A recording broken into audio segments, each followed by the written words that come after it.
La invitación.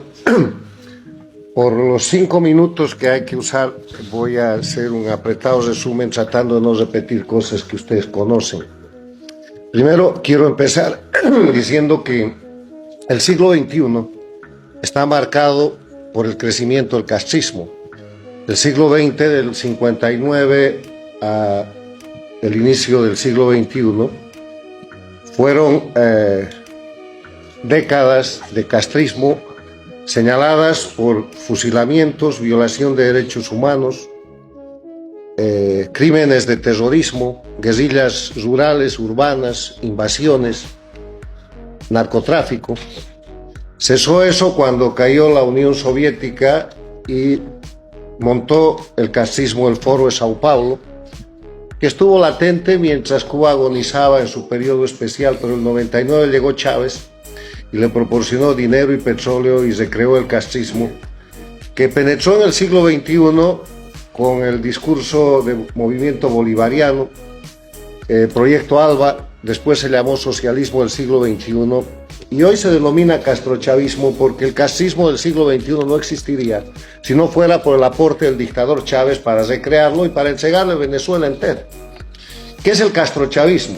Lo he definido en un libro mío que tiene más de 5 años, que está traducido al inglés y que ahora se presenta el próximo mes en el Brasil, traducido al portugués, que se llama el castrochavismo. El castrochavismo es una organización de delincuencia organizada transnacional que recrea toda la metodología castrista del siglo XX en el siglo XXI y que detenta el poder por medio de terrorismo de Estado bajo el liderazgo de Cuba en Venezuela, Bolivia, Nicaragua, y busca expandirse conspirando contra las democracias de la región.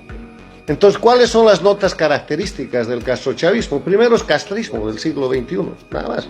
Lo mismo, los mismos crímenes, las mismas prácticas, ejercicio del poder con terrorismo de Estado, crímenes de lesa humanidad, presos políticos, tortura, asesinato, exilio político, agresión a las democracias, guerrillas, narcotráfico, en el siglo XXI.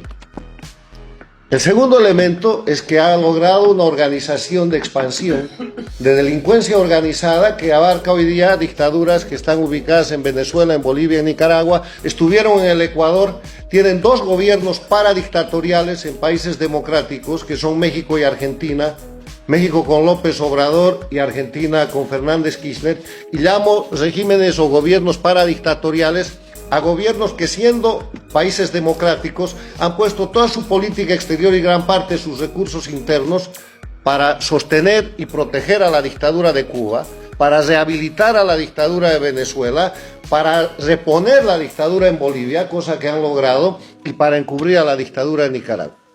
Y ese es el papel de López Obrador y de Fernández Kirchner, que están pagando el dinero y el apoyo recibido del castrochavismo para tomar el poder en esos países. Pero hay 2 países más donde detenta el castrochavismo el poder ejecutivo, que son Perú y Chile, bajo observación porque no han logrado avanzar. Y el resto son países bajo amenaza porque a través del Foro de Sao Paulo, a través de las FARC, a través de las organizaciones de narcotráfico, a través de todo el sistema castrochavista, que es muy extenso, que va desde las embajadas de estos países dictatoriales hasta la operación criminal por medio de mafias vinculadas con la mafia rusa, con la mafia iraní y con todo el sistema de las dictaduras transnacionales que están más allá del hemisferio, operan para destrozar las democracias. Entonces, en ese marco, yo creo que es una gran idea un frente hemisférico para la libertad.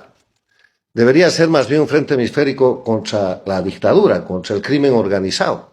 Porque quiero hacer una precisión, el castrochavismo no es política, es delincuencia. Y el error en el que no debemos caer es entrar en un debate ideológico, político, programático con el crimen organizado, porque todo lo que quiere el crimen organizado por estrategia del G2 cubano es estar en la política. Hay que sacarlos de la política y hay que tratarlos como criminales porque Cuba, Venezuela, Bolivia y Nicaragua son narcoestados. Todos alientan el terrorismo y utilizan la migración como instrumento de presión sobre Estados Unidos y sobre todos los países en un acto de agresión. Esto que acaba de pasar con Estados Unidos es el enésimo Marielazo. En ese sentido tengo unas propuestas. Primero, no equivocarnos en lo que es la definición del enemigo. El enemigo se llama castrochavismo, pero es Cuba. Se llama Cuba. El resto es la expansión de la dictadura cubana. Una dictadura cubana que ya les he referido cómo se recrea para el siglo XXI y que está fuerte y que es la líder de América Latina hoy día y Estados Unidos lamentablemente lo acaba de reconocer. Segundo, hay que definir quiénes somos. ¿Quiénes somos? Todos, pero hay que empezar a trabajar en conjunto porque los colombianos creen que pueden solos, los venezolanos creyeron lo mismo, los peruanos están pensando lo mismo y no es creando un anteforo de Sao Paulo que esto se va a salvar, es identificando al enemigo y es señalando la condición del enemigo. Y finalmente, yo termino diciendo que esta es una tarea difícil porque he descubierto, después de casi 20 años de exilio, que la lucha por la libertad y la lucha contra las dictaduras es una tarea difícil, porque tenemos amigos de mentira y enemigos de verdad.